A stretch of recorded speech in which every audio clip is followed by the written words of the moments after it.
Ok. Me gustaría también que pensaran muy rápidamente si hay una persona en el grupo que quiera decir un poco de lo que se habló en el grupo, ¿sí? Para que los demás sepamos. ¿Les parece? Como quieran. En realidad estamos en una conversación. Así. ¿Dónde está el micrófono?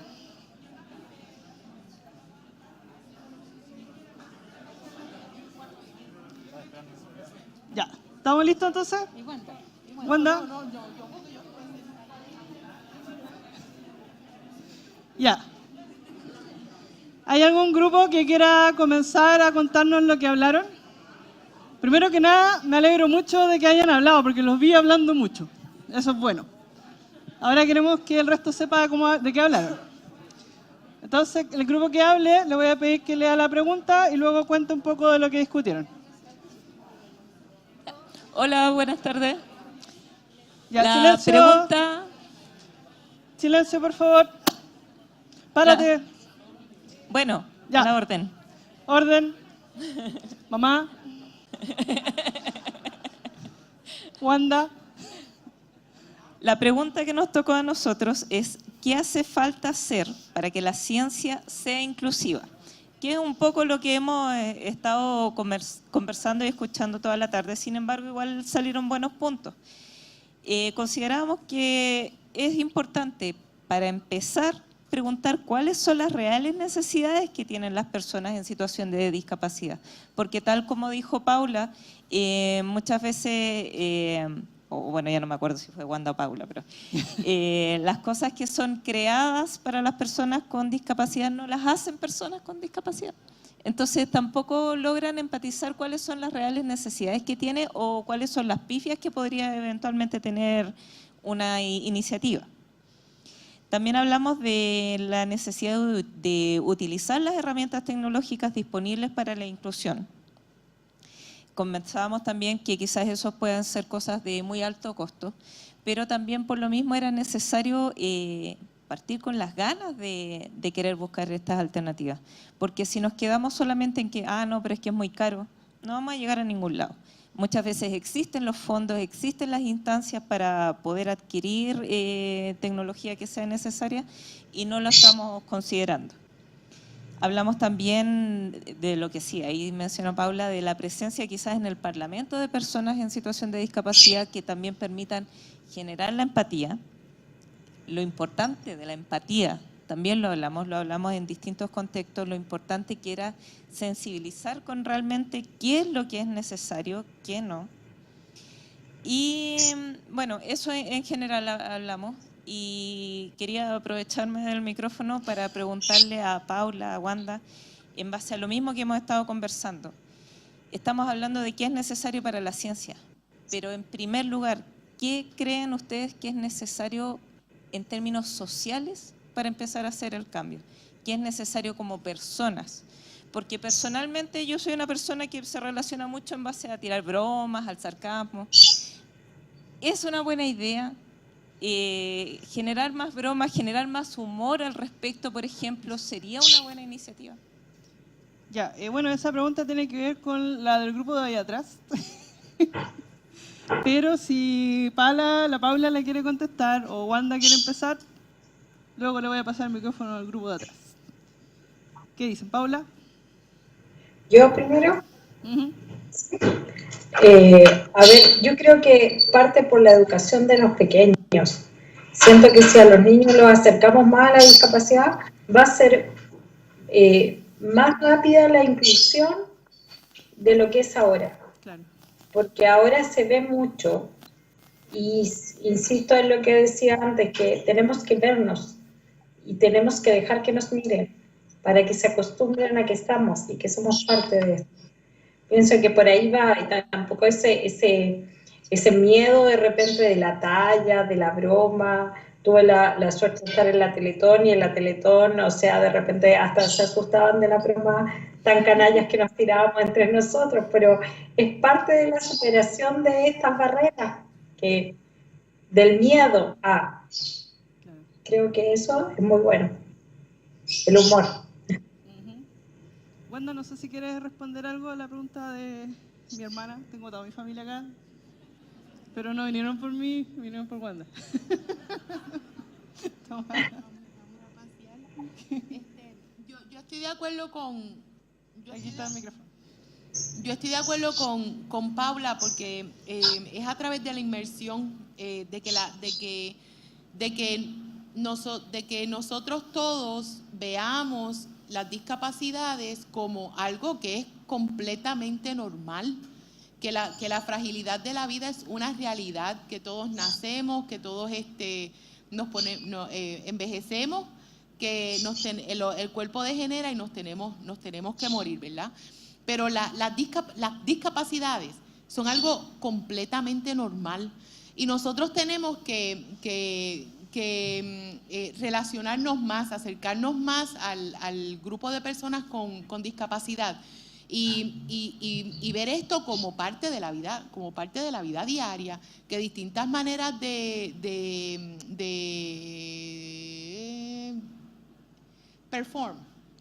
desempeño son una cosa completamente normal. No es algo no son superhéroes. Es normal que la gente desarrolle otros modos de desempeño. Es normal que la gente en silla de ruedas venga al parque. Es normal que Wanda esté ciega, quiera pintar un cuadro. Son cosas que las debemos ver como normal, pero es a través de estar inmersos, de campañas educativas. Muchas gracias. Bueno, voy a aprovechar entonces la pregunta para ir al grupo de acá. Le voy a pasar. ¿Quién de ustedes va a hablar? ¿Quién es buena para hablar? ¿Dominique? Yo creo que tú eres buena para hablar en realidad. Según lo que escuché el otro día, sí, ella es buena para hablar. Ya, aparece nomás, por favor. Voy a leer la pregunta, eso sí, que nos había tocado. No sé dónde estará. Ahí está. Bueno, la pregunta que nosotros contestamos fue: ideas sobre cómo les gustaría ser tratadas las personas con discapacidad. ¿Qué tendría que cambiar? Bueno, yo me llamo Chinlu, más fácil. Y nosotros con el grupo discutimos harto esta pregunta. Me avisan si es que digo todo bien o mal. Así que me corrigen si es que no represento todo lo que conversamos. Lo primero que pensamos fue que es súper importante la empatía, pero desde un punto de vista positivo y constructivo. Lo conversamos harto y muchas veces la empatía se puede mal entender. Y para nosotros la empatía bien entendida implica poder ponerse en el lugar del otro, pero con un sentido de poder entender a la otra persona, no por el simple hecho de tener una discapacidad, sino que por ser persona. Entonces a lo que nos llevó eso es hablar del buen trato. Y por ejemplo, pensar, no sé, nos pusimos a discutir ciertas situaciones que pasan en el cotidiano, en el día a día, y es, por ejemplo, que alguien que ocupa bastón lo crucen sin necesariamente preguntar si necesitaba cruzar la calle, que lleguen, te tomen y te crucen. Para nosotros eso significa que en esa circunstancia en particular se necesita un buen trato. Y después empezamos a pensar, ¿cómo se llega al buen trato? ¿Cómo se llega al que la población pueda tener el sentido común del buen trato? Y ahí pensamos hartas cosas como quizá un ramo universitario que tocara temas de inclusión, o también pensamos en, igual en la universidad, tener instancias de que distintas disciplinas puedan tener experiencias en el mundo real con el tema de la discapacidad. Pero finalmente nuestra conclusión es esa, que es muy importante el buen trato, pero desde un punto de vista de no de mirar hacia abajo, sino que de igual a igual. ¿Alguien más quiere agregar algo aquí en el grupo?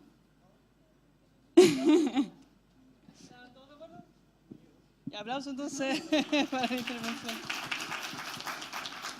Parece que no me di el volumen. Ahora sí, ¿me escuchan? Sí. Ya, ¿a qué otro grupo le gustaría? Por allá veo caras. Ya, cuéntenos su pregunta y las cosas que llegaron. Hola chicos, buenas tardes. La pregunta que nosotros trabajamos fue la siguiente. En términos prácticos, ¿cómo podemos incluir a las personas con distintas capacidades? Por ejemplo, programas de computación, grupos de investigación, becas, etc. La conclusión general que sacamos respecto a esto es que para poder incluir a las personas en grupos de este tipo, siempre debería haber alguien con capacidades diferentes que esté presente a la hora de tomar decisiones de este tipo de cosas. No sacamos nada con tener programas computacionales que sean sensacionales si una persona discapacitada, que es la que debe usarlos, no sabe cómo o no puede hacerlo. ¿Por qué? Porque cuando los diseñaron no hubo alguien presente dentro de ese grupo de trabajo. Lo mismo respecto a los grupos de investigación, las becas, etc. Una de las cosas que nosotros comentábamos acá y que era súper importante es que no estamos educados como sociedad para poder incluir a los demás. Y se nos ocurrió hacer una contrapregunta. ¿Qué están haciendo ustedes para educarnos en cómo trabajar, actuar o funcionar de manera par con un discapacitado? Les tiré la pregunta a los chiquillos. Y los chiquillos nos respondieron que, por ejemplo, ahora en San Bernardo se va a hacer el minuto de la oscuridad. O sea, estamos empezando a crear conciencia como agrupación, como personas a nuestro alrededor, de la importancia de ponerse en los zapatos del otro, como hablaban por allá. Pero no ponerse en los zapatos del otro desde el pensar, sino desde el actuar, desde el hacer. ¿Qué otra cosa hablamos por este lado? Hablamos de la importancia también de vencer los miedos propios, de cómo muchas veces las familias, por protegernos, entre comillas, nos sobreprotegen, nos aíslan, no nos enseñan a funcionar en el mundo real. Y la importancia de instancias educativas como la de la Escuela Santa Lucía, que nos dan herramientas para poder salir a la calle con la seguridad que debemos tener como cualquier otra persona a la hora de salir a la calle. Hay iniciativas muy buenas, por acá hablaban de que en San Bernardo hay guías, pero están tan pegadas a la pared que nos podemos golpear. ¿Por qué sucede eso? Porque se toma una iniciativa muy buena, pero no se incluye a una persona que es la que tiene la necesidad de usar eso. Por eso entonces la conclusión general de nosotros era que a la hora de hacer algún tipo de trabajo de estos, tratar de nosotros mismos generar que nos incluyan en ese sentido. Chicos, ¿alguna otra cosa que se me haya pasado? Dígame. Lo que iba a decir que...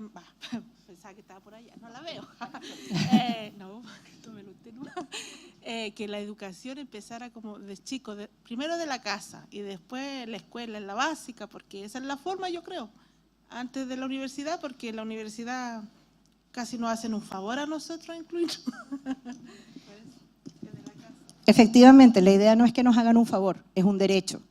Por lo tanto, si nosotros educamos desde pequeñitos en que todos somos iguales y tenemos el mismo derecho a la accesibilidad, eso es súper importante. De hecho, lo veíamos ahora hace un rato. Si nosotros tuviéramos que tener a alguien en silla de ruedas, por ejemplo, en este auditorio, sería súper complejo. Tengo escalones. ¿Cómo meto una silla de ruedas para acá con los escalones? Es súper complicado. Entonces es importante que desde instancias donde se desarrollan proyectos arquitectónicos, pensemos en esa inclusión y pensemos en accesibilidad universal. Espérame, que por acá también me están preguntando algo. Perdón, pero lo más importante de quizás nos pongan todas esas, pero que no solamente se entiende la autoridad, sino que el propio vecino pueda conocer, ¿no es cierto?, los derechos que nosotros tenemos para podernos desplazar, tanto las personas ciegas como las personas con silla de ruedas. Normalmente la autoridad quizás puede tener mucha buena idea de implementar, por ejemplo, las guías para ciegos, pero si viene un vecino y ocupa con su vehículo o incluso con reja, lamentablemente eso de lo que se quiere hacer, nada sirve si siguen colocando unos obstáculos. Ese es el problema que en este momento tenemos nosotros. Entonces, ojo también con eso. Sería importante que ustedes como autoridades pudieran no solamente implementar, sino instarle al autoridad, en este caso alcalde y todo, que entiendan, incluso los vecinos, que esos lugares son efectivamente para que nosotros podamos transitar libremente como cualquier vecino y no quedarnos después encerrados por la culpa de ellos. Esa es mi humilde opinión. Gracias. Por acá también querían decir algo dentro del grupo. Sí, lo que pasa es que pienso que, como usted decía, el implementar el minuto del ciego, ¿verdad? Que es una idea que estamos nosotros pensándolo, empezar como a, no sé si sale bien la palabra, educar, ¿no es cierto?, en este sentido, a la comunidad que ve, ¿cierto?, con un minutito, ciegos como nosotros, con antifaz y con bastón, ¿cómo soltaría? Ahora, lo otro también que yo hacía énfasis en que los futuros docentes, porque cuando empiezan el primer año de universidad, depende de lo que vayan a hacer, y si que les tengan también el ramo de inclusión, o sea, que se pongan en el zapato de los discapacitados. Un minuto. Entonces, desde ese punto yo creo que van a poder enseñar mejor y transmitir todos sus métodos para que todos lo entiendan, ¿cierto? Y entonces ahí, porque si estamos hablando de inclusión, yo creo que más que inclusión es exclusión en algunos sentidos. ¿Ya? Así lo veo yo. Entonces, pero yo creo que todas estas instancias son buenas y agradecemos que nos hayan invitado porque estamos nuevecitos recién este año en este grupo. Entonces, vamos a trabajar en San Bernardo y también hacerlo más a las otras comunas, ¿cierto?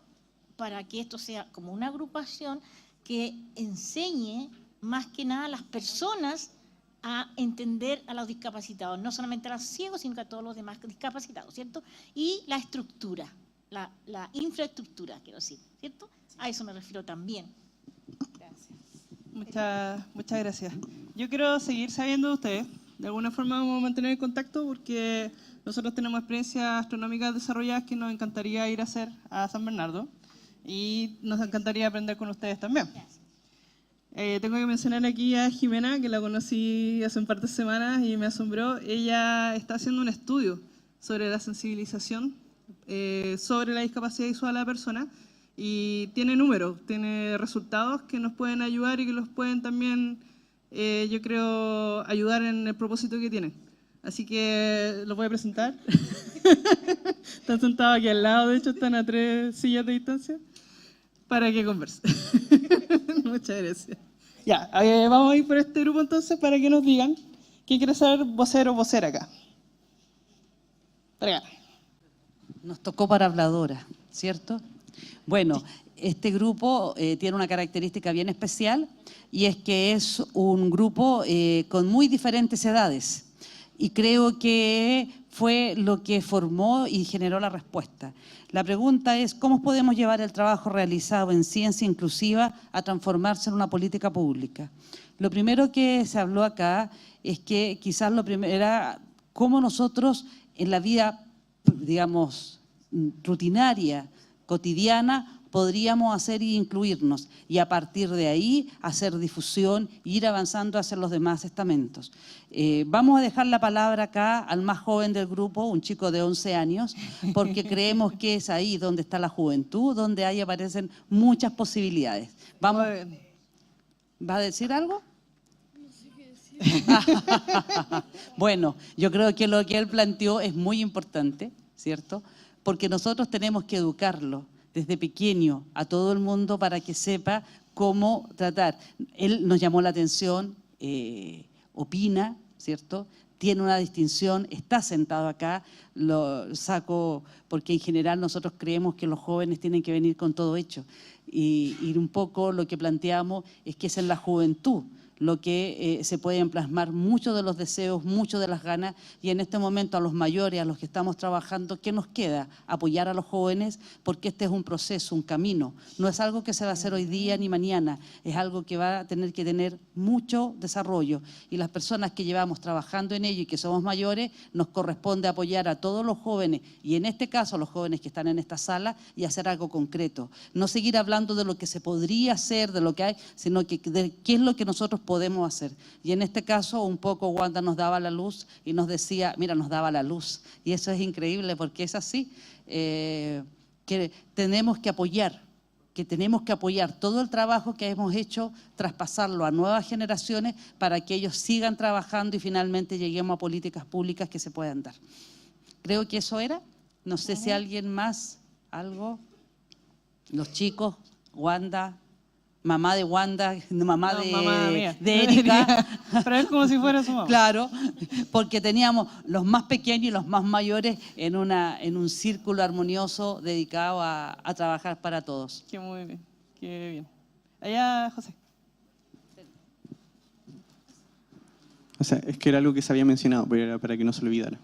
Que era lo que había dicho Wanda, que tenía que ver con que en ocasiones como esta es cuando se deben formar redes entre las personas que están trabajando en cada una de estas áreas y que no se pierden. Sí.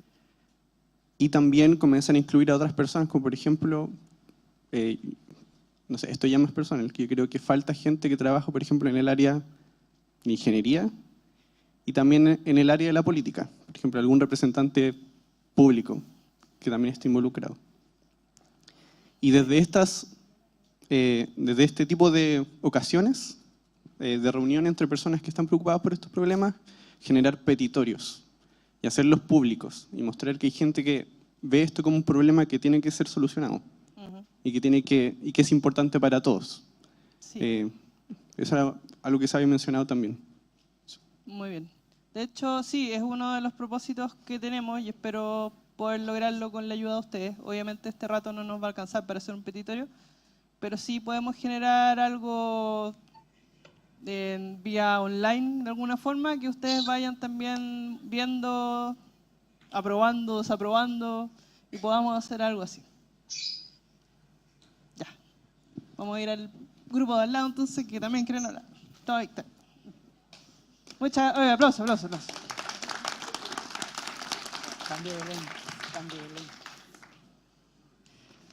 Bueno, la pregunta que intentamos desarrollar y responder de alguna forma en este grupo es: ¿cómo convencer a los desarrolladores de la ciencia, sea institutos y universidades, que hay que invertir en un desarrollo inclusivo de las ciencias?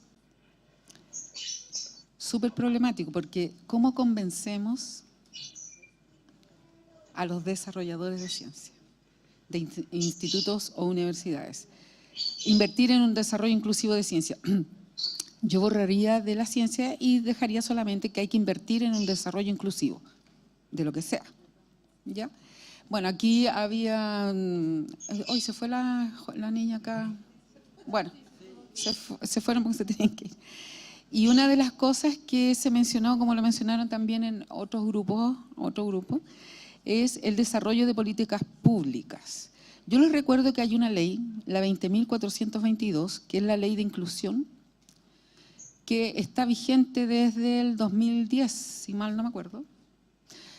Y esa ley hay que hacerla eficiente, hay que hacerla valer, ¿ya?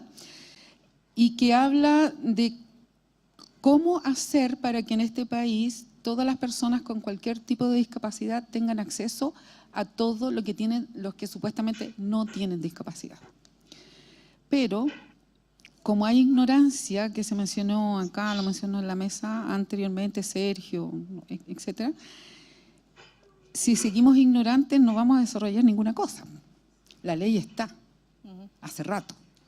Pero, y está también especificada para el área de la educación. Está especificada para el área del transporte, de la construcción, de las comunicaciones, cómo tiene que ser la cosa. Y para el área de educación también. Entonces, pensamos que salió de acá que el conocimiento y la información debería ser accesibles para todos. Porque mientras conozcamos y sepamos, vamos a poder actuar. Si yo desconozco que al lado de mi casa hay un niño que está muriendo de hambre, obviamente que no lo voy a ir a ayudar porque lo ignoro. Pero si nosotros sabemos, nos informamos o hay políticas que se encargan de informar, vamos a conocer. Esa era una de las formas que pensamos que se puede convencer a estos desarrolladores. La otra idea que salió de acá es conocer las realidades de la discapacidad. Es decir, dialoguen, relaciónense con personas con discapacidad. Yo soy de la idea que uno no quiere nada que no, ni aprecie nada que no conozca. Para querer algo, apreciarlo, hay que conocerlo primero. Y si no entablamos conversaciones con las personas con discapacidad, de la discapacidad que sea, de nuestro lado, va a ser re poco lo que podamos hacer. Pero al mismo tiempo pienso, que alguien lo mencionó por ahí, que yo creo que las personas etiquetadas con discapacidad también tienen que salir. No se pueden seguir quedando sentados esperando que el resto del mundo se mueva para ellos. Tienen que decir, hey, aquí estoy yo tengo esta discapacidad, tengo estos derechos, hay una ley que me dicen esto, tienen que reclamar. Y lo que yo mencionaba por acá es que si no lo hacemos juntos, los no supuestamente discapacitados con los discapacitados, no vamos a llegar a ninguna parte. Otra vía que podría a lo mejor convencer a estos desarrolladores es que se realizaran jornadas de sensibilización a nivel de institutos o universidades para distintos tipos de discapacidad. Es decir, alguien mencionaba que una vez a la semana hubiera ese día fueran personas en silla de ruedas a la carrera cualquiera, o ojalá a todas, para sensibilizar. O que otros días fueran, pero que estuviera puesto como un aspecto obligatorio. Miren, yo les voy a contar una anécdota. La semana pasada, bueno, yo soy profesora de ciencia, precisamente de la Escuela de Ciegos Santa Lucía.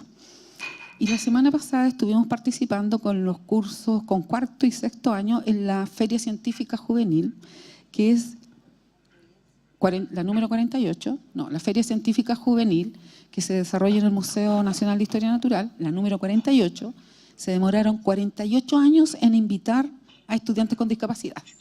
Así somos en Chile. Nosotros fuimos con una experiencia bien bonita, no fuimos así, oh, fíjese que aquí, no, fuimos con dos experiencias, una desde el área del lenguaje, que tenía que ver con el lenguaje de las aves y el canto de las aves, que hay en el colegio, y el otro tenía que ver con, más científico, que tenía que ver cómo afecta la acidez de las bebidas gaseosas en un hueso, en este caso, en huesos y en metales. Íbamos con una experiencia de verdad, ahí con todos los merjunjes que logramos hacer. Lo que más me impresionó a mí fue, a ver, además de eso llevábamos una máquina de escribir en braille porque los niños tenían que demostrar cómo escriben, porque habían textos en braille. Y ellos se nos ocurrió llevar la máquina por si ya, la gente fascinada y querían llevarse el nombre escrito en braille. A mí lo que me impresionó fue que un grupo de tres estudiantes de pedagogía, yo quiero mi nombre, ¿cuál es tu nombre? Aileen, ya. Y el niño escribía Aileen, yo lo cortaba y la señora feliz o la niña feliz con su nombre. Pero había otra que dijo, no, yo no quiero. Pero le dije, ¿por qué? ¿Qué te pasa? Es que mi nombre es muy difícil. Le dije, pero no importa, dile. No, es que es muy difícil. Pero deletréalo entonces si es difícil de escribir, deletréalo. No, es que es muy difícil. Le dije, ¿cómo te llamas? Giselle. Ya, pero deletréalo. No, es que es muy difícil. A ver, le dije yo, paremos la cuestión. Ahí me molesté. Paremos la cosa. Este niño hace 4 años que lee y escribe en braille. No tiene ninguna dificultad para escribir lo que sea. Deletréale el nombre y él te lo va a escribir. Y la niña quedó así, ¿te das cuenta? Le dije lo que es el prejuicio. Tú, porque crees que el niño no va a poder escribir tu nombre porque es ciego. No porque no sepa leer o escribir. Entonces, ¿quién está poniendo la barrera aquí? ¿Él o tú? Y la niña quedó dada vuelta y dijo, oh, es algo en lo que tengo que trabajar. Y le dije, sí, tú vas a ser profesora. A tu curso van a llegar niños con discapacidad y vas a estar así. No puedo trabajar con este niñito porque resulta que es sordo. No, este otro menos porque anda en silla de ruedas. O sea, eso fue lo que más me impresionó de una estudiante de pedagogía, cómo van con estos prejuicios. Cuento aparte. En las carreras de pedagogía, en la malla curricular, está la discapacidad o la inclusión como un tema así que dura 2 semanas. Yo comenté alguna vez en tantas salidas que hago a una persona de educación, sí, de otra región, que era re sencillo. Metan en la malla curricular lo que tiene que ver con la discapacidad, enséñenles braille, enséñenles lengua, enseñen esto, enseñen lo otro, y salen profesores preparados. Y dicen, pero ¿cómo? Si es re fácil, háganlo, y listo. La última idea, bueno, precisamente esta, era que para convencer a estos desarrolladores, primero, ya la palabra convencer no nos gusta. Pero bueno, ya que está, es precisamente incluir en la malla curricular de todas las carreras, no solo de las carreras de ciencia, incluir esto de la discapacidad y cómo, bueno, a través de jornadas de sensibilización. Eso es nuestro trabajo.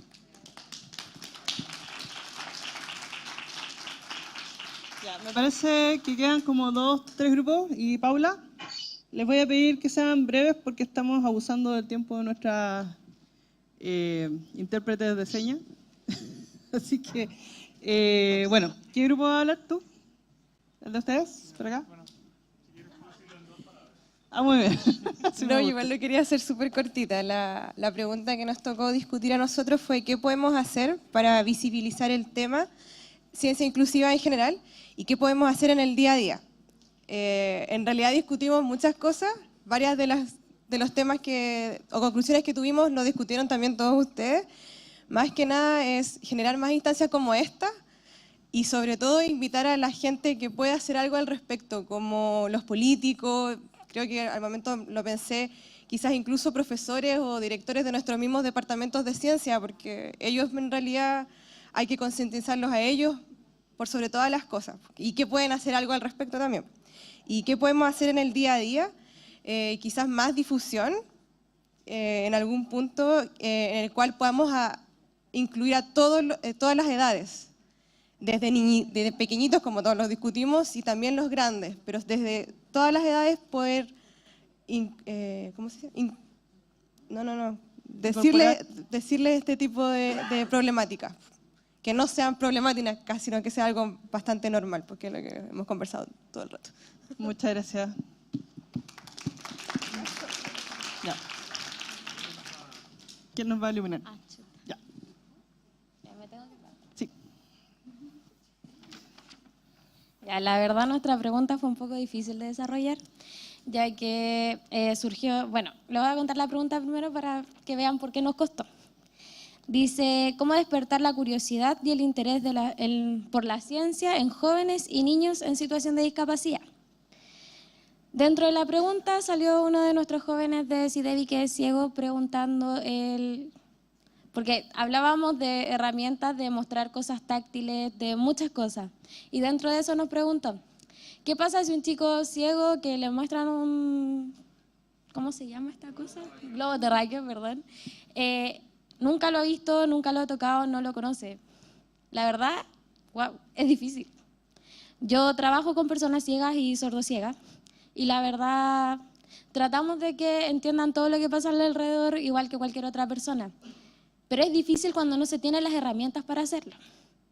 Entonces pensábamos en la ciencia de forma más sensorial, que es como lo primero que se le puede venir a la mente a una persona cuando trata con personas sordociegas o ciegas, ya que de repente la imaginación y una imagen visual también sirve, pero no te lleva a la experiencia y a querer seguir experimentándola.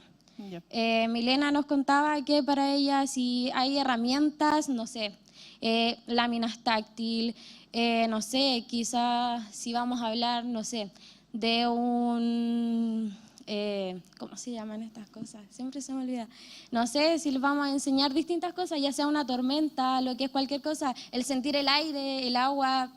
Eso es hacer que los chiquillos se motiven a querer seguir investigando sobre algo y darles la información de una forma en la que de verdad la capten. Porque a lo mejor yo le voy a decir, no sé, cae agua del cielo, corre viento y a lo mejor se va a imaginar algo que es totalmente distinto. Entonces, de forma sensorial, que ellos lo vivan es mucho mejor. O sea, si me lo dice, se me puede olvidar, pero si lo experimento, lo aprendo realmente. Así funciona. Funciona con los chicos que no tienen discapacidades y mejor aún con las personas con discapacidades. Entonces, el cómo hacer que las personas con discapacidades se interesen en la ciencia es así, sintiéndola. Muchas gracias. Bueno, nos quedaría entonces, Paula, no sé qué tienes que decir sobre tu pregunta. Yo creo que ya está todo bastante dicho. Algo que quizá recalcar es con respecto a que muchas veces criticamos que hablan de nosotros sin nosotros, pero también muchas veces me ha tocado que las personas con discapacidad quieren que todos se los den. Y tampoco es esa la idea. La idea es que se nos considere, que se vean nuestras capacidades, que podamos tener las oportunidades, pero luchar también por ellas, igual que cualquier persona. En el caso mío, por ejemplo, porque mi pregunta, perdón, no la dije, es cuál es la realidad en Chile con respecto a la integración de personas para continuar estudios científicos. Creo que es posible, pero en mi caso, por ejemplo, en algún momento que quise estudiar y dedicarme a las ciencias puras como investigación, mi mayor problema fue la arquitectura. Vivir en Valparaíso, donde está lleno de escalones, llenos de cerros, llenos de ascensores y lugares donde no podemos acceder con facilidad, y si logras llegar a algún laboratorio, que el laboratorio tampoco esté capacitado, que la infraestructura sea compatible con las necesidades de nosotros, creo que eso es lo que tiene que cambiar. Pero tengo mucha fe en que se va a lograr y que tenemos que seguir conversando y que tenemos que seguir participando y que tenemos que seguir luchando para que esto sea igual y para que todos seamos mirados de una manera igualitaria, viendo de lo que somos capaces, porque una persona que supuestamente es normal, si lo podemos decir así, también tiene discapacidades, pero que no se ven a veces. Entonces, cuando seamos capaces de mirarnos como capaces todos, mirar aquellas capacidades, creo que vamos a poder decir que Chile es inclusivo en todas las áreas. Muchas gracias. Aplausos. Bueno, quiero agradecerles mucho a todos por venir, por estar acá. Realmente estoy muy contenta porque hayan realmente querido participar. Los vi muy activos, hasta me costó pararlos, así que me encantó eso. Les quiero contar entonces que esta instancia fue una iniciativa que viene desde la Unión Internacional de Astronomía. Wanda pertenece a la Oficina de Astronomía para el Desarrollo. Ellos hicieron esta misma como dinámica en Austria, en Viena, con la intención de que las personas que se juntaran a conversar después fueran a la exhibición Inspiring Stars, o Estrellas Inspiradoras, no, Estrellas Inspiradas. Inspirando Estrellas, perdón, mal mi traducción. Inspirando Estrellas. Y esta exhibición, bueno, fue en Viena. Nosotros participamos también con nuestros proyectos chilenos, estuvimos ahí con las chicas. Y ahora hay parte de ella, un avance de esta exhibición, van a encontrarla afuera, junto con proyectos de acá de Chile, como el del Telescopio Gigante de Magallanes y Dedoscopio. Y el próximo año, alrededor de noviembre, va a venir la exhibición completa. ¿Ya? Así que quiero que nos preparemos para entonces. Quiero seguir en contacto con todos ustedes. Si alguno de ustedes no se inscribió, nos pueden contactar de cualquier forma. Yo estoy detrás de todas las redes sociales del Núcleo de Astronomía de la Universidad Diego Portales, así que nos encuentran así en Facebook, en Twitter, en Instagram, como AstroUDP, así de simple. O en la página web de nosotros también. Y yo les voy a mandar un mail nuevamente entonces a las personas que se inscribieron, ya les mandé uno de hecho hoy día, para que mantengamos el contacto. Les voy a estar avisando de nuestras actividades, pero sobre todo quiero que ustedes me contacten a mí, que ustedes me pidan lo que quieran pedirme. Nosotros tenemos actividades para personas con discapacidad visual diseñadas, tenemos contacto con varias instituciones que tienen otras actividades muy interesantes y que también tienen ganas de hacerlas. Y hemos entendido en este proceso que no se trata de decirles vengan a nuestra actividad. Nosotros queremos ir donde están ustedes, pero necesitamos este contacto. ¿Ya? Así que muchas gracias por venir nuevamente, espero que esto siga. Los invito a ver la exhibición entonces que está aquí afuera y quiero agradecer a nuestras intérpretes de lengua de señas chilena que las tenemos aquí tirando un mito. Un aplauso por favor para ellas.